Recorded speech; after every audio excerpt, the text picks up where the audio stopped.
All right, let's get into architecture.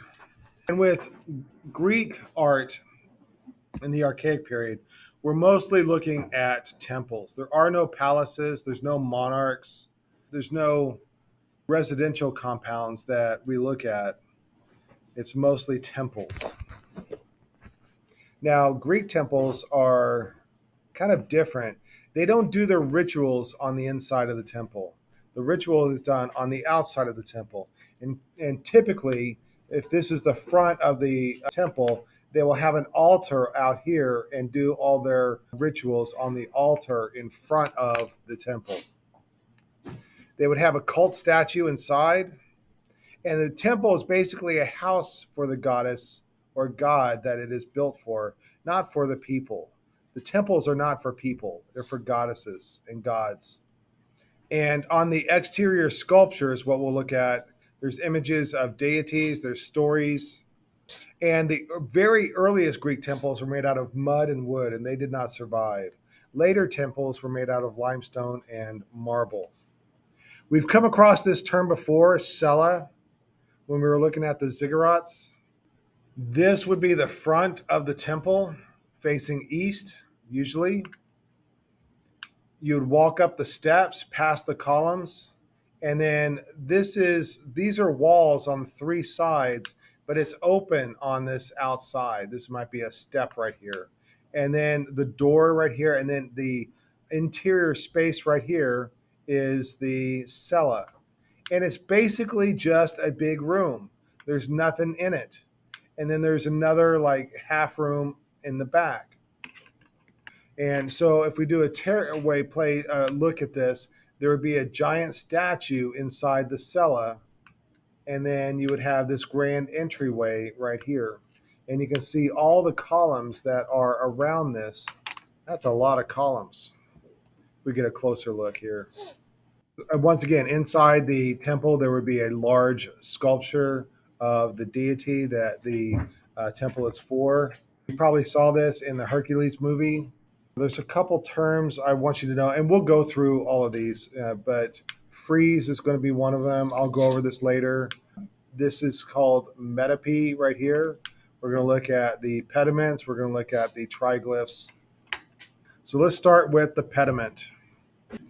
The pediment is the triangular area at the top of the facade. And I told you guys what a facade is, correct? Now, these facades would often have sculptures in them, and the sculptures would fit this triangular shape. Then we have the metopes. I want you to write this term down, metope, metope. The metopes are these images here, these square images. These are metopes. In between the metopes are the triglyphs. I want you to write that down. What does tri refer to? Three. You have these three vertical lines that interrupt the metopes. And then I want you to know what a frieze is. Frieze. We will look at friezes later. All right. These temples would have been polychrome, and we're going to watch a short video showing how the columns were built. All eyes up on the screen. I want you to see how a column is made.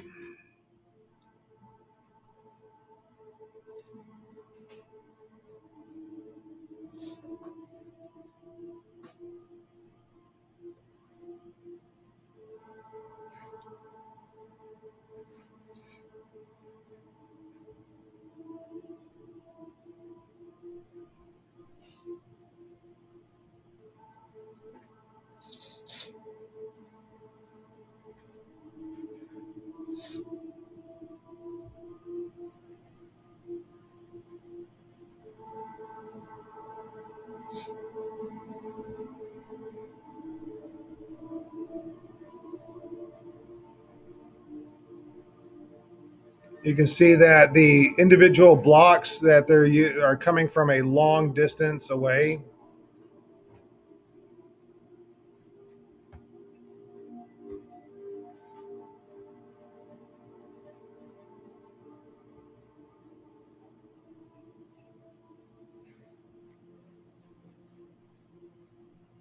Oh, wait, we're going to have more time. What am I talking about? Well, more time after this, so we're going to take more notes.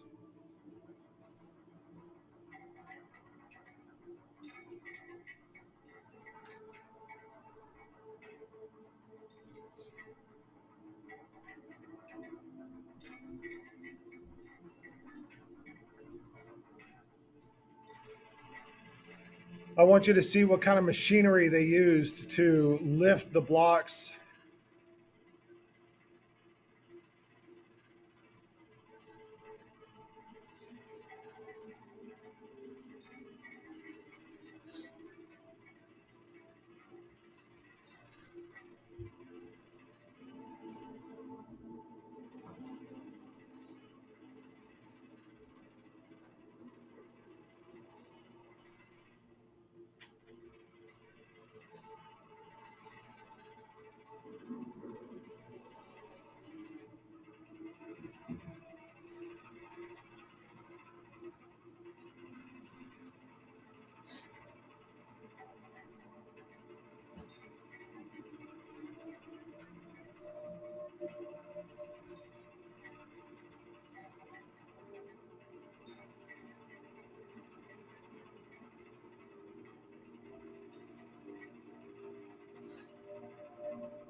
All right, and that would be the capital that was the last thing to be put on.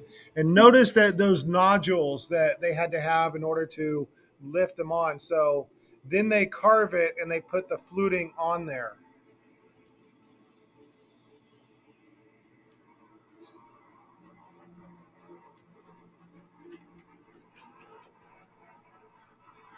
All right, I'm going to stop it there. That's basically how a column is made. So let's look at these columns. And here is a column that has fallen over, and you can see the different drums as they fell apart. And here is the columns of a temple that have been taken apart, and you can see also there's a hole on the inside of these, and there would have been a piece of wood stuck into the hole that sticks out, and then the next one that has a hole in it comes down, and it fits like a Lego fits. There would be, this would connect the two together. Now, there are different kinds of columns. These three on the left are Doric columns. The three in the middle are Ionic columns. And then the two on the right are Corinthian columns. And you notice this image right here shows early columns and then later columns. And columns get taller and thinner and stronger as we go through time. So let's take a look at the early columns, which are called Doric. The Doric column has a very basic capital. It almost looks like a bowl or a plate on top of the column. And then also at the bottom, there is no base. We have the capital and the shaft, but no base at the bottom. It just ends down there. Doric columns are still being used in architecture today. Here's a modern building. This is the Cincinnati Gas and Electric building that has Doric columns. And the Lincoln Memorial has Doric columns on the exterior. The next type of column is called Ionic. By the way, I want everybody to draw this, the capital right here. It is a very simple rectangle, and then under it is the side view of a bowl. Draw it and label it. I want you to draw this. It is a curlicue, and it goes across, and it makes another curlicue. By the way, that curlicue is called a volute. But this is an Ionic column. It is taller and thinner and stronger than the Doric column. And look, it has a base at the bottom. It looks like a scroll being unrolled. And here we can see Ionic columns and on the temple. But ionic columns are still being used in architecture today. So in this building and on the interior of the Lincoln Memorial, there are ionic columns. And then we have Corinthian columns. I don't expect you to draw the Corinthian column, but they have these leaves as their decoration. These are acanthus leaves. And I bet you're wondering, what is an acanthus? Well, that is an acanthus leaf right there. This is a very popular style of decoration in the ancient Greek and Roman art and architecture. But look how massive these columns are when you compare it to the people. Like absolutely giant.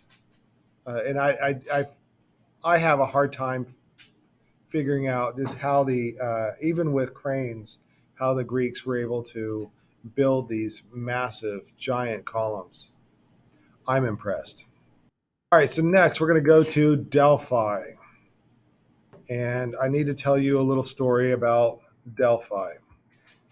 Okay, so this story starts out with Zeus. He releases two birds, and the two birds fly in opposite directions. They go around the world, and one heads east, one heads west.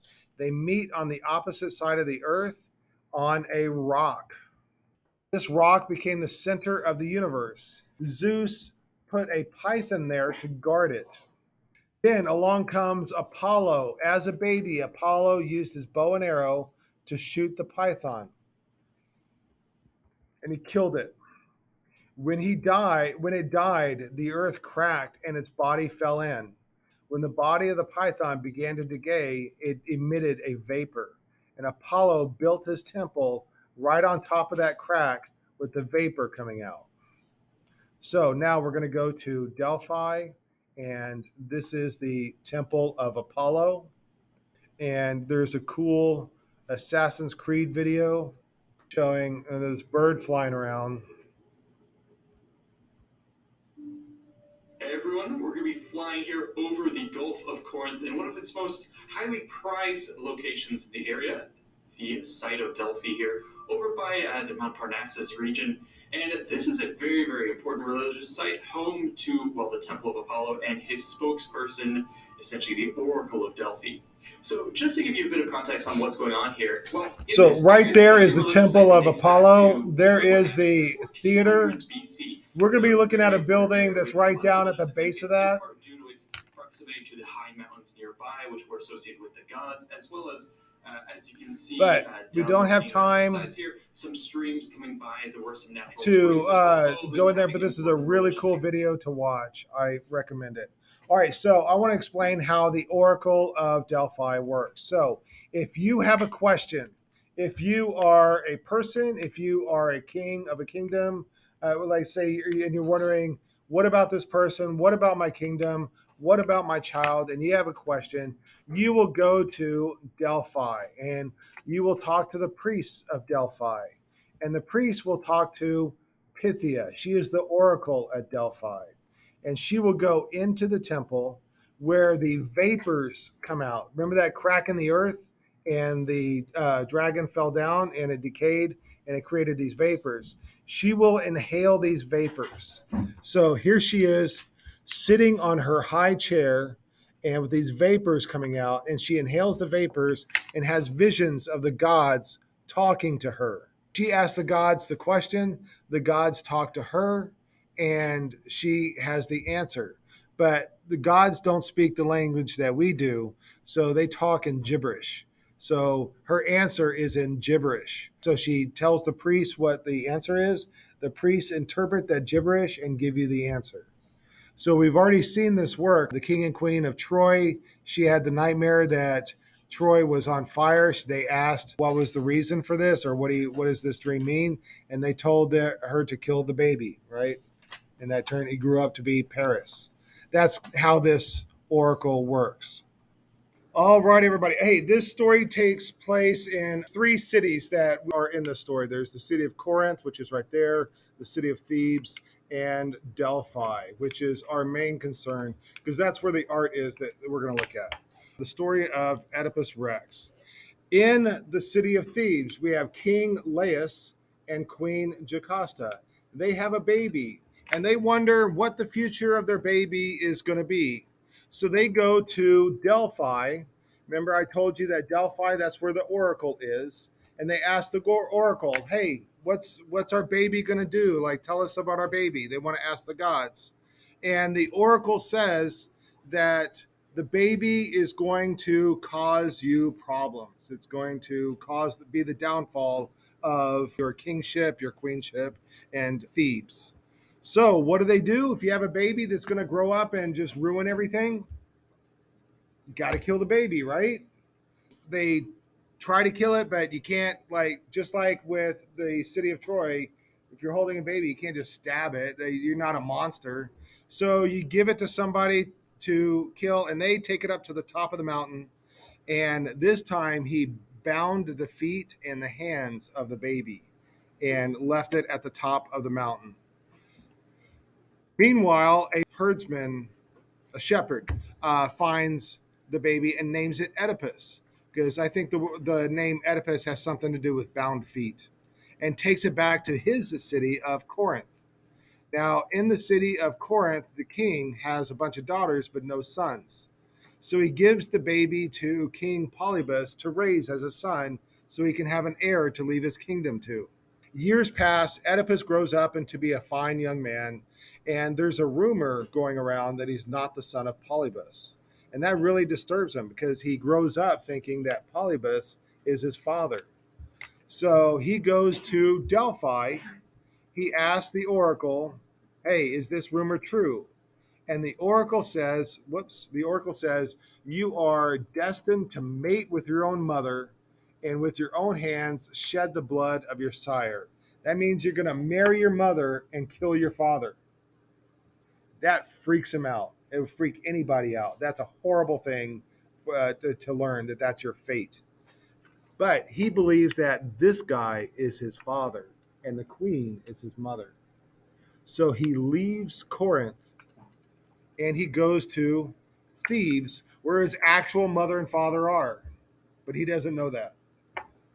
On his way to Thebes, he runs into a cart, not a cart, a wagon, all right? And there's some guys and then an old guy in the wagon. And they are rude to him. And it starts a verbal altercation. And the verbal altercation turns into a fight. And during the fight, he kills the old man in self-defense, of course. So that's part of his adventures on his way to Thebes. When he gets to Thebes, outside the gates, there's a sphinx, and it's not allowing anybody in or out of Thebes until they can solve the riddle of the sphinx. So if nobody can go in or out, that means you can't like trade with anybody. You can't bring food in. You can't take money out. You can't do anything. So it's a bad thing for Thebes to have this sphinx stopping all commerce.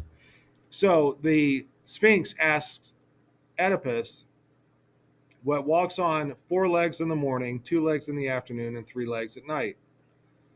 And Oedipus, he's quite a smart guy. He knows the answer. He figures out the answer, and he says, well, the answer is man, that in the morning as a baby, he walks on 4 legs because he crawls. As in the afternoon, as an adult, he walks on 2 legs because he's a man. And in the evening, as an old man, he walks on 3 legs because he uses a cane. And that's the answer. So that lifts the curse on Thebes. So the reward for that is to marry Queen Jocasta, right? So he fulfills 1/2 of his fate by marrying his mother. He doesn't even know she's his mother. She doesn't know he's her son, all right? By the way, they have children together. So he becomes king of Thebes, and he's a good king. He's a fair king. Everybody loves him. And after a while, there's a plague on Thebes. He's really bothered by this, and he wants to know why there's a plague on Thebes. So he sends people to Delphi and to ask the gods, hey, why is there a plague on Thebes? And the oracle says that the gods are angry because the murderer of the king has never been caught. Long story short, the old man that he killed on the crossroads on his way to Thebes was the king. It was his own father. So he had inadvertently killed his own father and inadvertently killed or married his own mother. So when the truth is this discovered, Queen Jocasta kills herself, and Oedipus gouges out his own eyes, and he and his family are exiled. And that is the story of Oedipus Rex. And so I tell you that story to kind of tell you the role of Delphi in this society. That if you have questions about what's going on, why is there a plague, why this, why that, you go to Delphi and you ask the oracle, and she will ask the gods. So then let's go to actual Delphi. This is an aerial view of it. Right here are the ruins of the Apollo's temple at Delphi. Just behind it is the theater, and way up here, this is a stadium where they would have sporting events right here. And then this is the main entrance right here, and we're going to look at a structure that used to be right there. So yeah, that's the main entrance. That's the structure. There is Apollo's temple. That's the theater. That is the stadium, and then there is the Siphnian treasury, and that's kind of all that's left at the site. Other parts of it have been moved indoors to a museum, and really the only parts that we're concerned about, or the parts that are left, is this part right here, which is called the frieze, and this part right here, which is the pediment. At the top, this is the pediment, and then here is the frieze. This is a narrative. It tells a story, and it tells the story of the Gigantomachy. And by the way, it was polychromed. So I bet you're wondering, what the heck is a Gigantomachy? I am so glad you asked. So the Gigantomachy is basically a war between the gods and giants. These are the Olympian gods. You can see Zeus and Hera and Athena and Artemis, and all of our favorite gods and goddesses are right here in this image. And the gods were the force of order and good, even though they were very petty and stuff, but they kept order. Whereas the giants, 24 giants, were created to destroy the gods and create disorder and chaos in the world. And so the giants are trying to kill the gods are trying to kill the giants, and it's a huge war going on between them.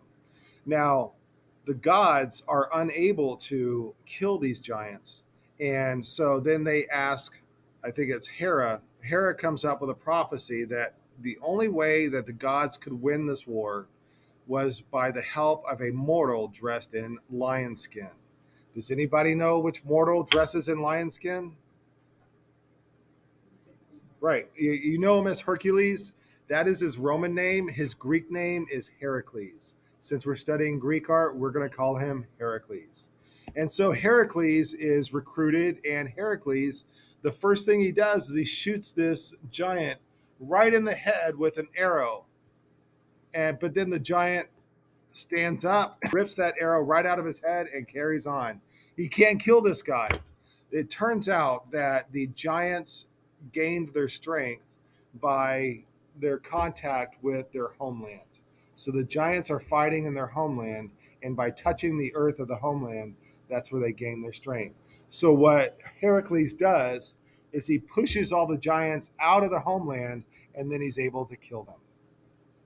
And then what happens is then once all the giants are out of their homeland, then it becomes a Marvel superheroes Avengers superhero team up movie, and the gods are able to eventually beat the giants.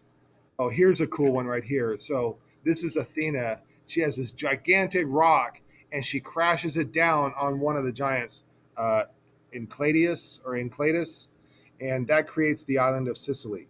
Now, your science teachers and history teachers are going to try to tell you that Sicily was created by Earth tectonics and erosion and that sort of thing, but that is a filthy lie, and I hope you tell your teachers that. It was created by Athena. All right. So we want to look at this building right here, which tells the story of the Gigantomachy on the frieze that goes around on this part of the building. And so a frieze is basically a relief sculpture that is like a band around a building, or a long band that is a relief sculpture, that a narrative. I've already told you guys what relief sculpture means. You should know it. It might pop up on the test. All right, you should know the term gigantomachy, and you should know the term polychrome. Everybody's good with these terms? All right. The other new term I want to tell you is a caryatid, Karyatid, and that is a column in the shape of a woman, which is what we have here on the treasury, the Siphnian treasury. We'll see other caryatids in the near future. Now, the opposite of a caryatid is an atlantid. An atlantid is a male column in the shape of a woman. And look at the one on the left. What culture do you think this comes from? Yes. What makes you think it's Egypt? Yes. Very. Yes. Right. And then he also has the crook and the flail. The one on the right. What culture do you think that comes from? I haven't yet taught you that culture. Somebody knew it in fifth period, just because this is what his beast is about.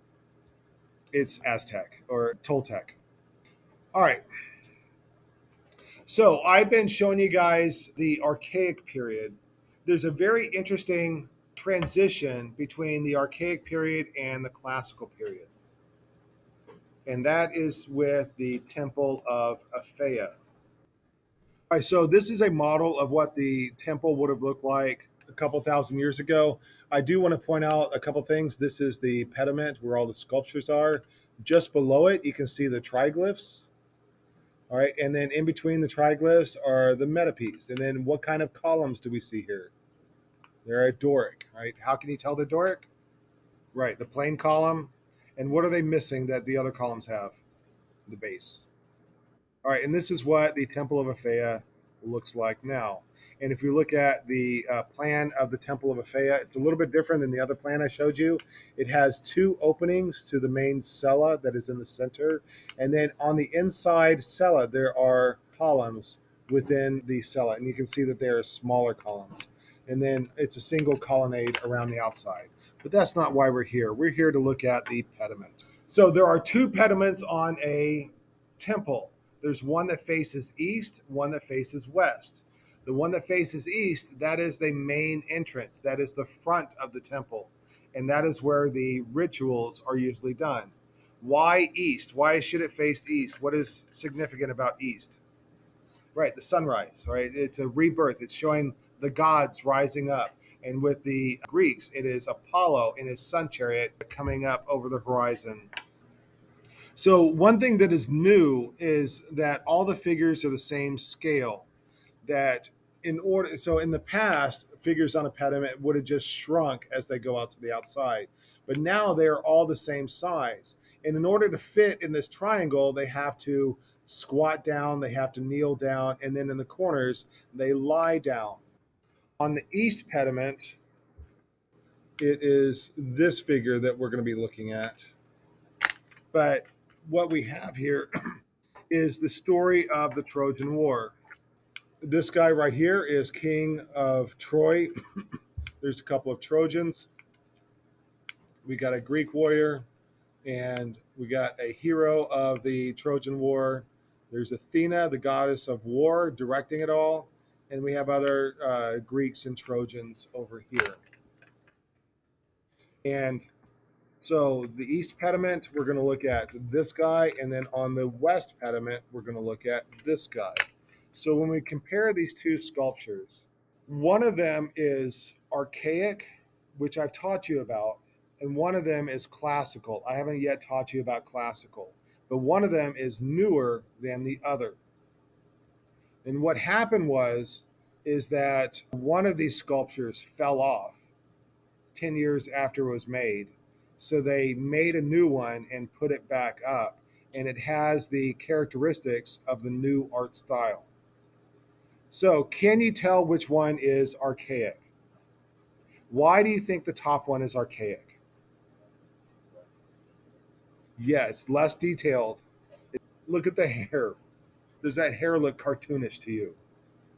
All right, and very abstract. And then look at his face. He's pulling an arrow out of his chest. Why is he smiling? It's the archaic smile. That's just what they did. All right. The other guy looks like he's suffering. He's dying. And then look at on the top one. Look at his leg. Like, isn't that a silly position of the leg if you're dying? Maybe you are thrashing around, but the one below looks a lot more natural than the one above. All right, so the one below is classical, and the one above is archaic. So this Temple of Aphaea is unusual because it has two different styles within one building. And then just for fun, they've done an ultraviolet scan of this and a microscopy, and then this is what they think it was painted like. You know, marble is such a beautiful stone. It's such a shame to cover it with garish paint. All right. Are there any questions about anything I've discussed so far?